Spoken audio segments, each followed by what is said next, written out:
I was passed over for promotion 3 times in 4 years. Not once, not twice, 3 times, in the specific institutional way that the military passes people over.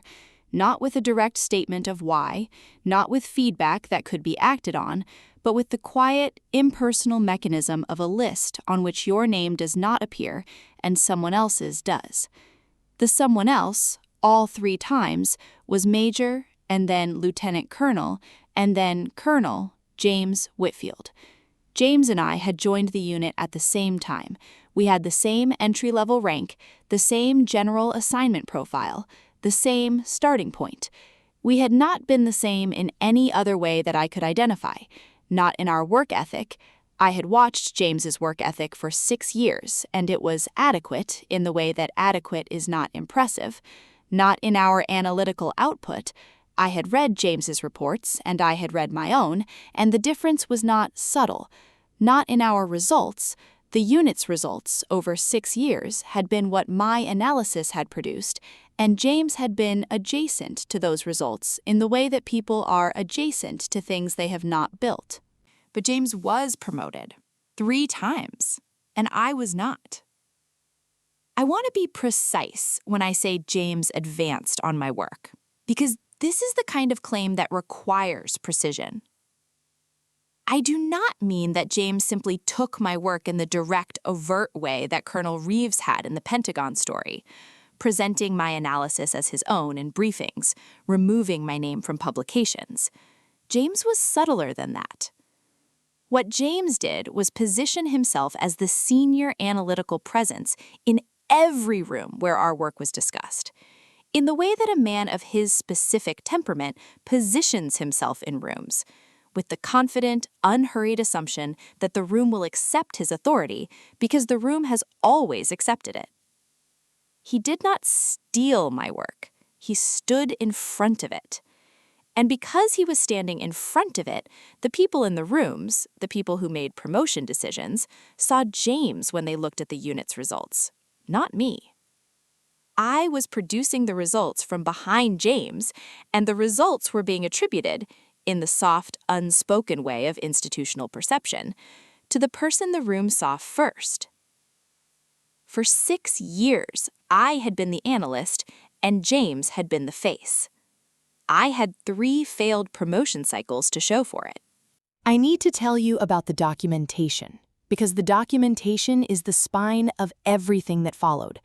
I had begun keeping records at the end of my first failed promotion cycle, not aggressively, not with the energy of someone building a grievance, with the quiet, methodical habit of someone who understands that the gap between what is true and what is perceived can close, but only if the truth is documented well enough to be shown clearly when the moment requires it.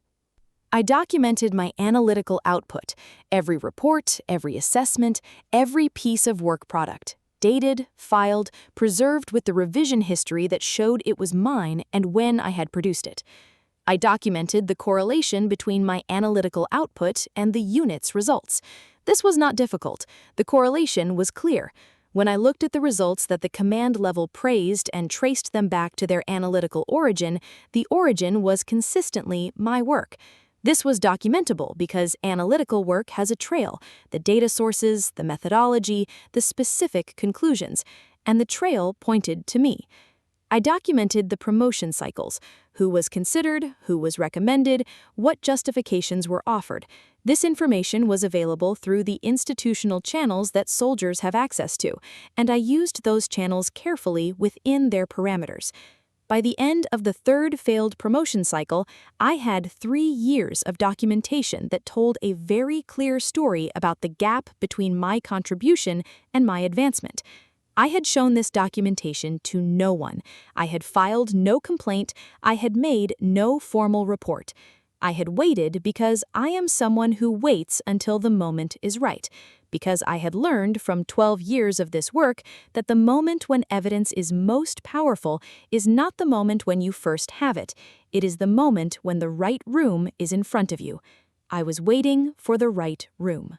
The Secretary of Defense visited our installation on a Tuesday in October. Visits of this kind are announced in advance. The preparation required for a senior official visit to a military installation is significant, and the announcement comes with enough lead time to complete it. I had known for 3 weeks that the secretary was coming. I had also known, through the informal intelligence network that exists in every military installation, where people pay attention to what is happening around them, that the purpose of the visit included a specific interest in the unit's analytical results over the preceding 18 months. 18 months. The period that most precisely corresponded to my most significant analytical work, the period in which the results that had attracted attention at the command level, the results that James had been positioned in front of, had been produced. I had spent 3 weeks preparing. Not for the promotion conversation. I was not going to walk into a Secretary of Defense visit with a promotion grievance. I was going to brief, if I was given the opportunity to brief.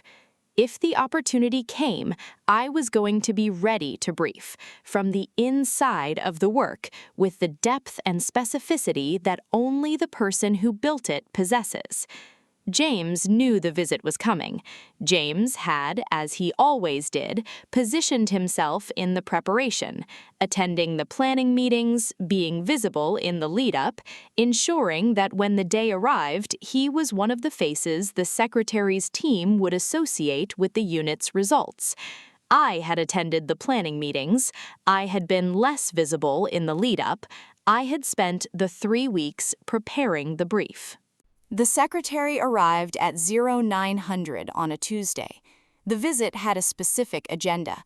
I am not going to detail that agenda because some of it is not mine to describe publicly.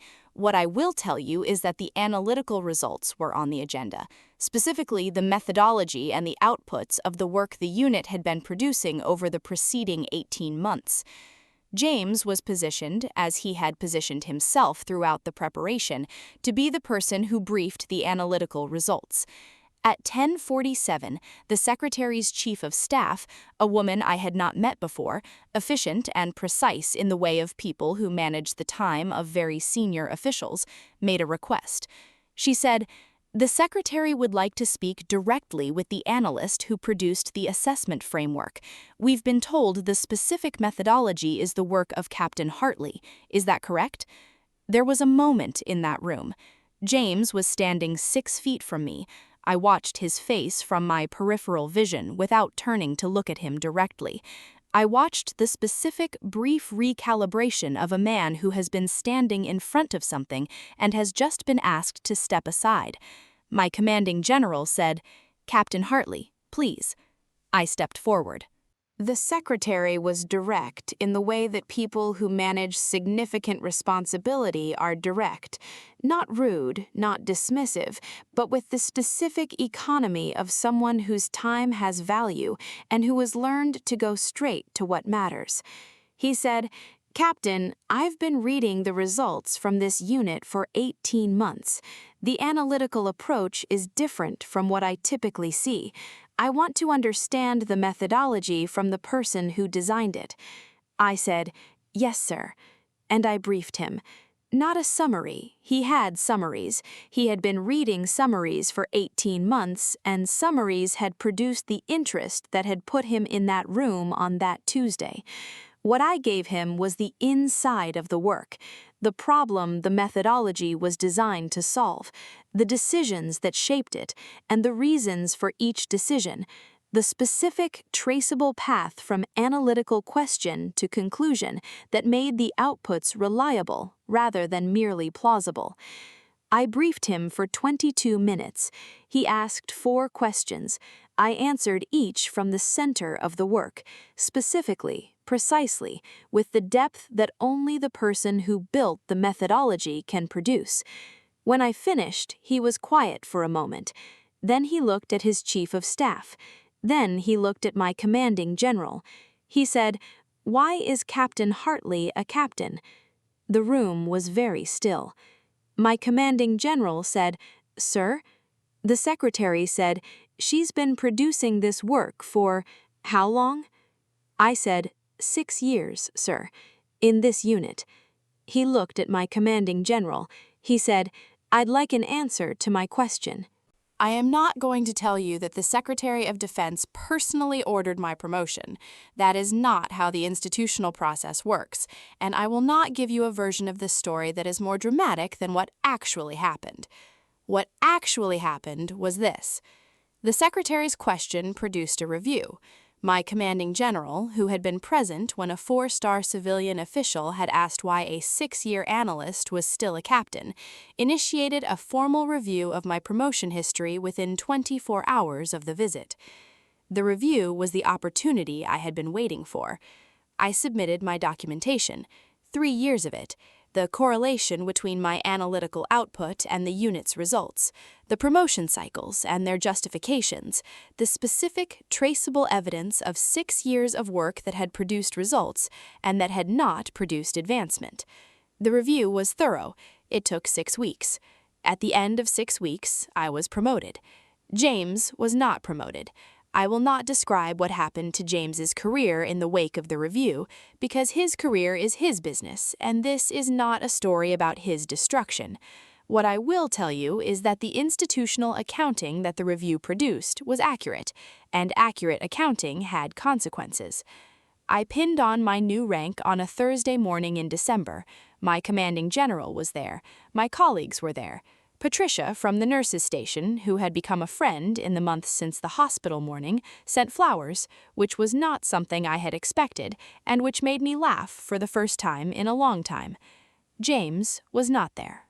I want to tell you about the Secretary's question because I think it is the most important thing in this story, and it is not the promotion.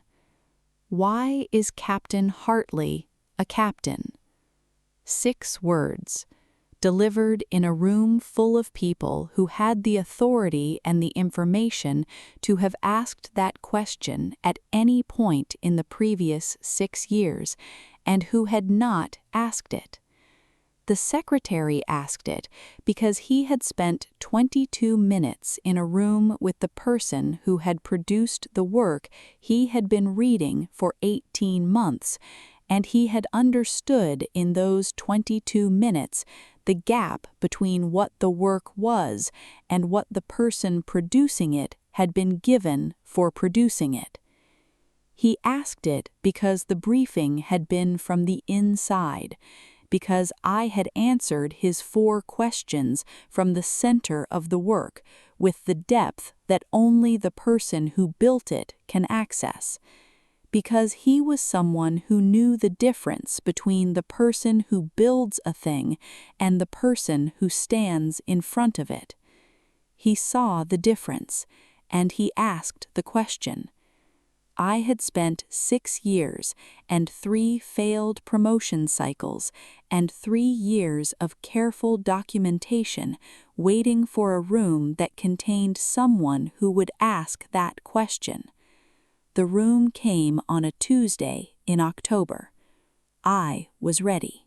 I want to say something to every woman who is producing the work and watching someone else advance on it. Keep the documentation. Every output, every dated record, every piece of the trail that connects your work to the results. Do not file the complaint in anger. Do not make the case before you have the case. Build it quietly, with the patience of someone who understands that the most powerful moment to present evidence is not the earliest moment, but the right moment. And find the room. Not the room where you argue about credit. That room rarely produces what you need. The room where the work is the subject, and you are the person in it who built the work. The room where someone with the authority to ask the right question is going to be in front of you. Prepare for that room. For 22 minutes of briefing from the inside of 6 years of work, for 4 questions that you answer from the center. And when the question comes, why is she still a captain? Let the documentation speak. The documentation will speak. She doesn't stay silent. She doesn't stay broken. She rises. Sometimes rising is 22 minutes of briefing and 4 questions answered from the inside. Sometimes the most powerful thing you can do is simply be in the room and be ready. Subscribe. New story every week, and every single one of them ends the same way. She rises. Leave a comment. Have you ever been passed over for something you earned while watching someone else receive it? Tell me what happened. I read every single one.